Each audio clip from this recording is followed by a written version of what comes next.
Hello guys, നമുക്കൊന്ന് കറങ്ങാൻ പോയ കുറച്ച് വിശേഷങ്ങൾ കണ്ടാലോ. ഞങ്ങൾ നേരെ പോയത് ഇടപ്പള്ളിയിലുള്ള ലുലു മോളിലേക്കാണ് കേട്ടോ. ഒരു ഗേൾസ് ഡേ ഔട്ടാ പ്ലാൻ ചെയ്തത്. അത് വളരെ ഐശ്വര്യമായിട്ട് ഓരോ സോഫ്റ്റ് കഴിച്ച് ഞങ്ങൾ ആരംഭിച്ചു.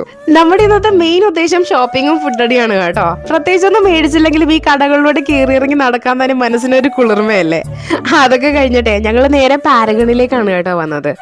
ഇതുവരെ പാരഗണിൽ നിന്ന് ഫുഡ് കഴിക്കാനായിട്ട് ഒരവസരം കിട്ടിയിട്ടില്ല. ഒരുപാട് റീൽസിലൂടെയൊക്കെ കേട്ടിട്ടുണ്ട്. എന്തായാലും ഇന്നത്തെ അവസരം മുതലാക്കി ഞങ്ങൾ ഒരു ചിക്കൻ ബിരിയാണി കഴിച്ചു.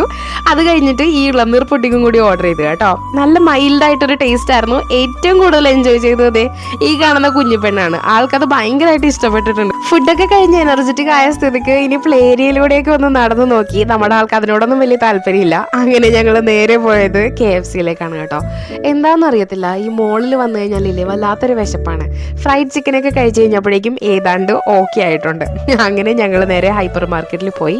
എൻ്റെ ഇന്നർ ചൈൽഡിനെ ഹാപ്പി ആക്കാനായിട്ട് ഞാൻ കുറച്ച് ചോക്ലേറ്റ്സ് ഒക്കെ എടുത്തു. പിന്നെ എന്തിനാ മധുരം കഴിക്കുന്നതെന്ന് ഓർത്ത് അതുകൊണ്ട് തിരിച്ചു വെച്ചു കേട്ടോ. പിന്നെ ഞങ്ങൾ ട്രൈ ചെയ്തത് ഈ ബോൾ ഗ്രേപ്പ് ജ്യൂസ് ആയിരുന്നു.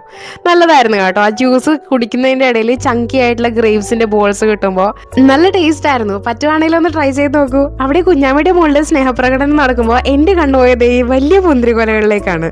സാധാരണ നമ്മുടെ നാട്ടിൽ ഇങ്ങനെയുള്ള മുന്തിരികൾ കണ്ടിട്ടില്ലാത്തതുകൊണ്ട് എനിക്ക് ഒത്തിരി കൗതുകം തോന്നി കേട്ടോ. നല്ല പ്ലംപി ആയിട്ട് നല്ല മധുരമായിരുന്നു കേട്ടോ അത് കഴിക്കാനായിട്ട്.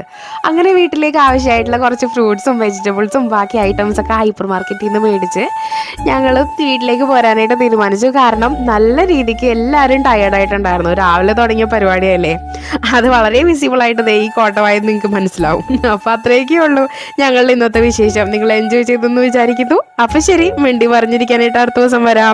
Bye from Tessa Talks.